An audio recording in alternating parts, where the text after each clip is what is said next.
Hi, I'm Ileana Limon Romero here with our Orlando City, Orlando Pride, all things Orlando soccer insider, Alicia Delgado. My title's gotten really long. I know, she covers so many different things for us. It's all things soccer. So we're here today to answer reader questions once again, mostly coming our way through Twitter, although we do accept any questions really that come our way. Yep. Ready to talk about all the Orlando Pro teams, so very excited. From the top, Alicia, well, first of all, loss at Philadelphia. Bit of a disappointment, Yes. and I think that's reflected in some of the fans' questions. Oh, so yeah? let's hear from the readers. All First, right. @_MLS UK, Ottawa Lions, how are Tommy Redding and Kyle Laren doing? Fit for Sunday? Question mark. Okay, so Coach Adrian Heath, I talked to him yesterday and again today. I'm getting updates every single day on their injuries because they are continuing to be day to day. It looks good for Sunday. He said he is hopeful that they'll both be available Sunday. Tommy is continuing concussion protocol. They're hoping he's cleared to play by Thursday or Friday. And Kyle Laren, the injury, like they said, was not too severe, but they do want to be careful with him. But he said they're hopeful that he'll be available as well. All right, so next question is from @MeardsBeards, one of our favorites, Kyle Meardo. That's not it.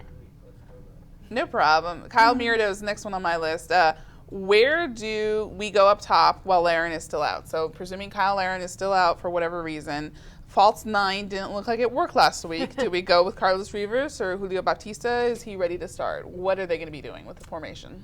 They're hoping that Kyle Laren's going to be ready. Sure. Ideal scenario. I think they would go with Julio Bautista.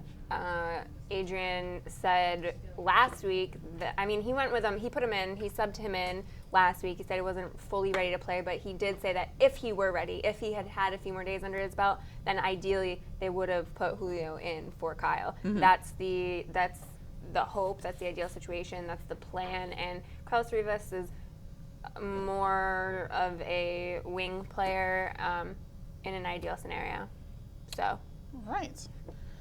Well, they were defensive about the shape a little bit. It seemed like they felt maybe that it worked a little better than fans thought. Fans didn't. Well, maybe a lot. Maybe there's a bigger difference than a little in fan perspective.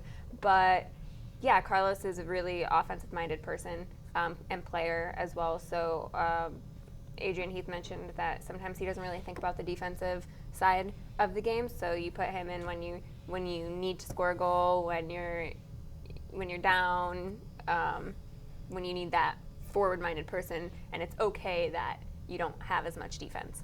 All right. So the next question I have is from @KMAD12.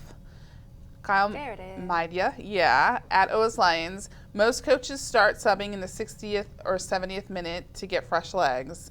And Heath subs much later. Has he ever said why?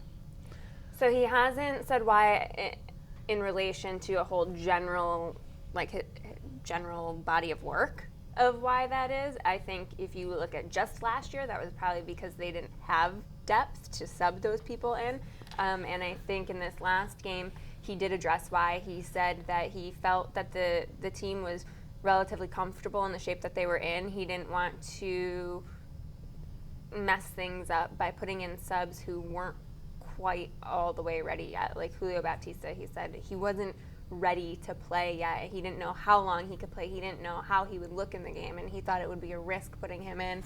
So he just felt like they didn't look horrible. They looked comfortable enough, and the game was the 90th minute. He thought they were going to pull out a draw, and he just made a judgment call and waited.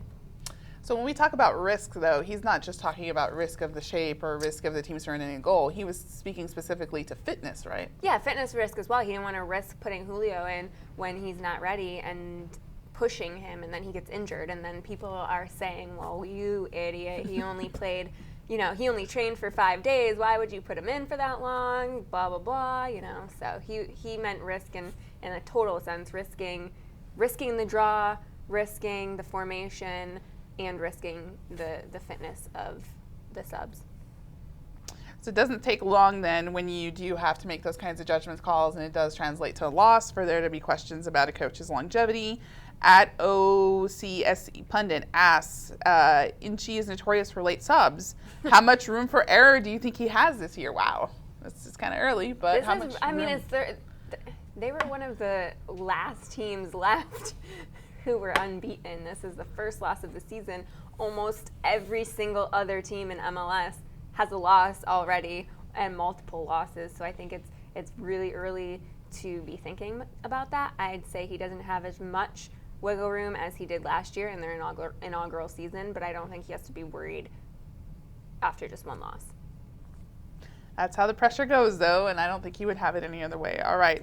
At Blog Orlando City, it's Orlando City SC Brazil who has the next question. When will Pedro Ribeiro be fit to play? So this is interesting because it was kind of a surprise that Pedro Ribeiro wasn't fit to play at all at the moment. So can you give us an injury update on him? Right. So Pedro has a back injury. They wanted to leave it at that today. When I asked, he's getting an MRI tomorrow. And so we'll know more about what exactly the injury is and how long he'll be out after the MRI tomorrow. And I've heard different things. I know that there was a post on his Instagram saying that it wasn't that serious. I think any injured player would say that to fans. So we'll wait. Adrian told me to ask him tomorrow, and he'll know better after the MRI, and we'll know then. All right, so that's another key player who can be an offensive-minded opportunity. So it will be interesting to see with Laren still recovering how that all comes together. So we've got a couple of Orlando Pride questions to close out. The Pride obviously playing their season opener Sunday on the road, unfortunately. That's not 10 o'clock at the night. greatest, but they'll be coming back to Orlando very soon. At US WNT23, Zachary asks, who is the international player the Pride is going after? There's obviously an international spot still available. Right. Who are they targeting? So I talked to Orlando Pride coach Tom Sermani, and I asked him specifically, is there a Kaká type player, like international player that you're going after? And he said he doesn't have anyone specific in mind right now. What he wants to do is he wants to wait and see how the team looks and what they're lacking, and then determine an international player who could fill those needs. So he really wants to get a feel for how the team's doing in real games, in NWSL games, before he makes that decision, before he starts targeting an international player. All right. Another Orlando Pride question from at Alex_Morgan, or at 13 Alex_Morgan. Like, what? Maddie. Maddie uses his screen name, wants to know, will Alex Morgan be expected to play this weekend with the Pride? Alex Morgan, who has missed some time with the U.S. national team, has certainly been with the team but hasn't played. Where do things stand for Alex? I think you can expect her to play this weekend. They said originally that her hip pointer, it wasn't a serious issue, but it was something that they wanted to make sure that they were resting so that she was healed completely 100% and wouldn't continue to be an ongoing thing that flared up in games. And since she hasn't been playing with the U.S. team, she's been traveling with them, but she hasn't seen any playing time with them. I think that by Sunday she'll be rested in time and ready to go.